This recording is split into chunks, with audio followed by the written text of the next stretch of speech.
Home, the happiest and safest place for anyone. Having a mother, father, children,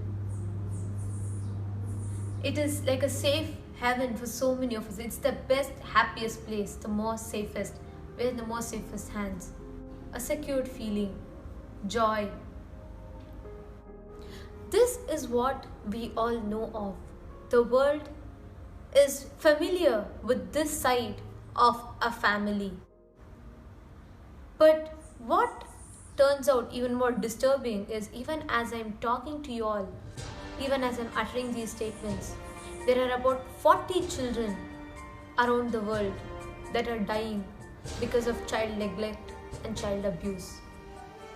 Out of this, 70% of children are below the age of 3, with 48% being boys and 52% being girls. Fear, anxiety, insecurity, all these are being the same tools to silence these children, to succumb in this darkness. Parents being a safe place and parents are the most safest hands has almost become like a cliche, a stereotype, because people somehow refuse to look anything beyond that, and that needs to be broken. It is time we wake up to the truth that there is much more. This needs to be spoken about. This needs to be told. All the voices that is unheard needs to be listened to. Today, we ourselves are standing in front of all of you as a victim, as we fell prey to this child neglect, child abuse. I wanted to share with all of you what it feels like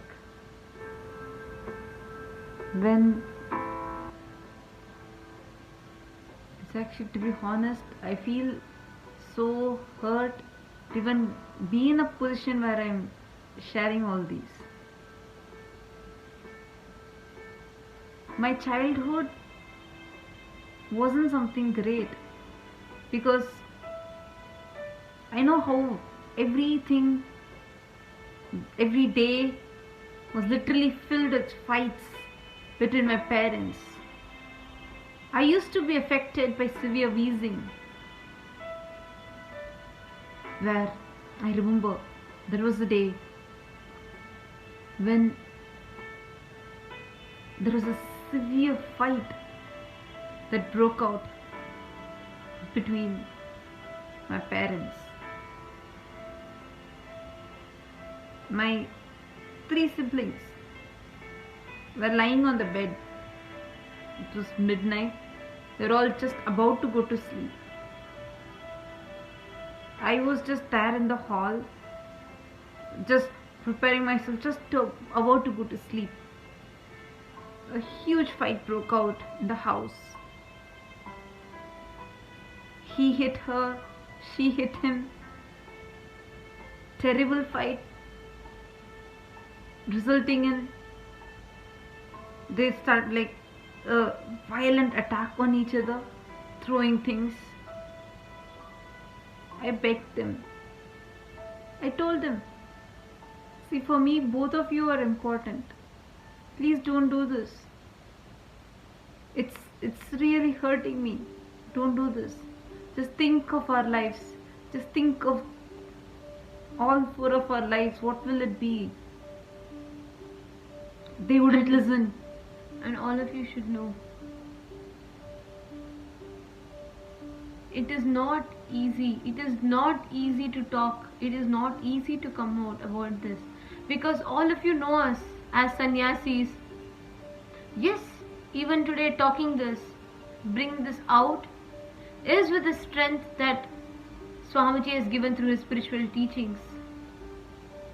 But what we have been through. End of the day, as humans, we have also multiple times in those situations succumbed to the emotions, to the emotional trauma.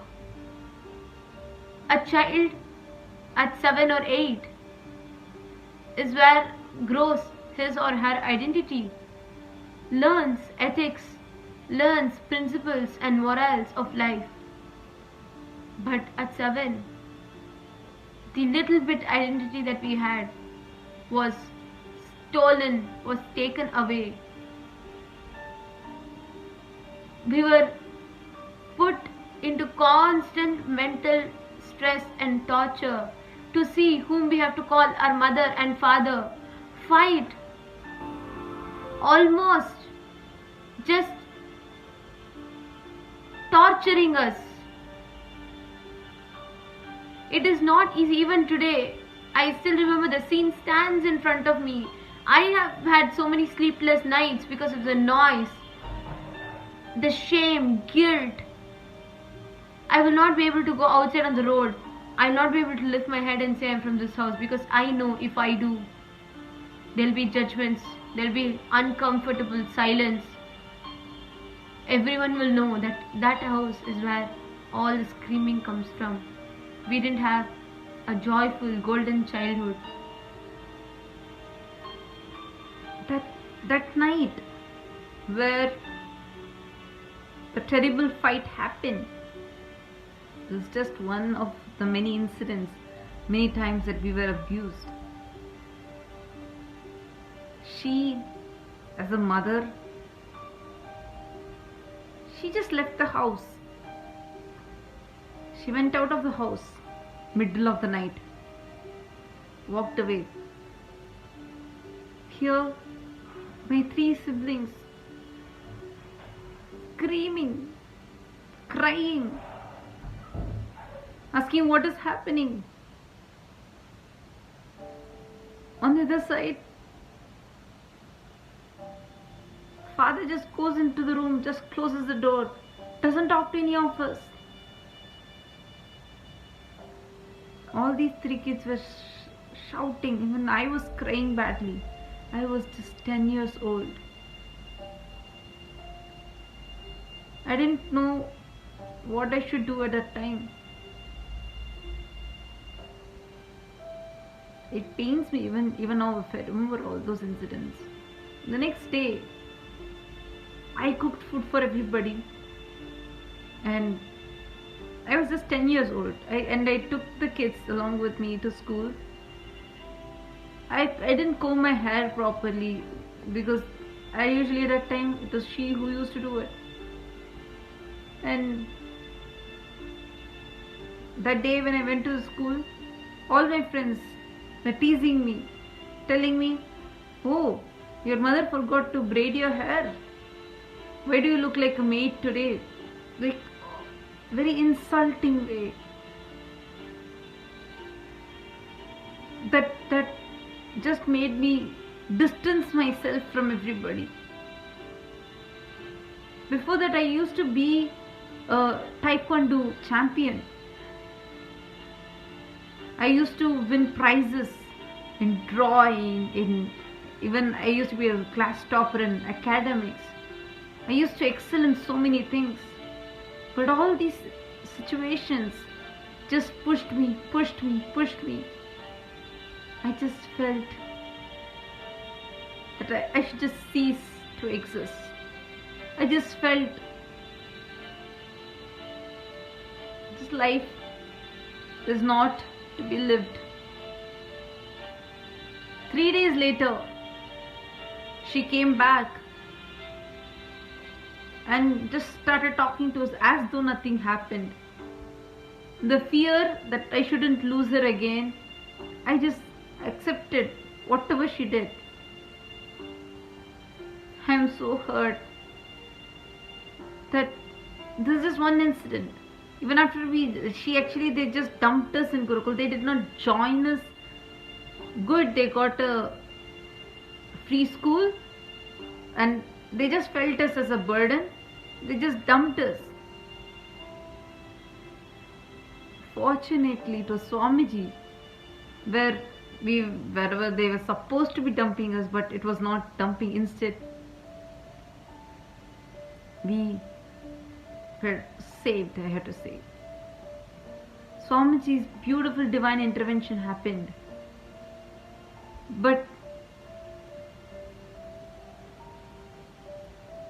those, I don't know, when she, after I think 2013,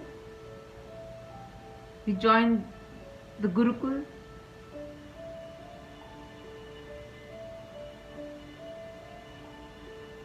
She came asking for Thali Bhagyam. That scene is actually still standing in front of my eyes, where she begged, she pleaded, she asked Swamiji to save her husband's life. Even now I know that what courage, all the energy, whatever Janardhan is doing, but the life that was saved was because of Swamiji. When doctors had given up multiple heart surgeries that had happened, and when Bhuneshwari came begging, it was Swamiji's compassion. Today, I am ashamed. I boil. Every time I remind myself that it was with that people that I had associated myself with. I have to tell A group you of murderers and womanizers, that is the right word to say, because Bhuvaneshwari even dared to poison Swamiji. Poison, try to make slow poison, and she fed Swamiji with slow poison. Fortunately that we found it out in the right time. Right after finding out, she ran away from Dadinam. 3 years, lost complete touch with all of us, did not bother to ask how we are, what we are doing, nothing. And only later we found out that she was living with her extramarital affair. After having 4 kids, an affair with someone, and she was living with someone else. When I called and asked her, "Ma, please come back," she's asking me if my father would give more money than that guy. I felt ashamed, even as a human being. And today, she's coming and talking about motherhood. Where did it go for those 3 years? For so many times that we tried, we begged, we pleaded. Today, all the theatrics and the victim role that she's trying to play is just a distract. For the past 5 months, she has not made a single video, all of you should know. Even now, it is just because we challenged some days before that let her if she has guts, let her come out in public. It is not what all of us think, it is not what media shows, because unfortunately for us, this media that goes on just cheap TRP is just feeding themselves with the money that Janardhan is giving. But the truth is that the cunning fox Janardhan, who unfortunately I called my father till few months before,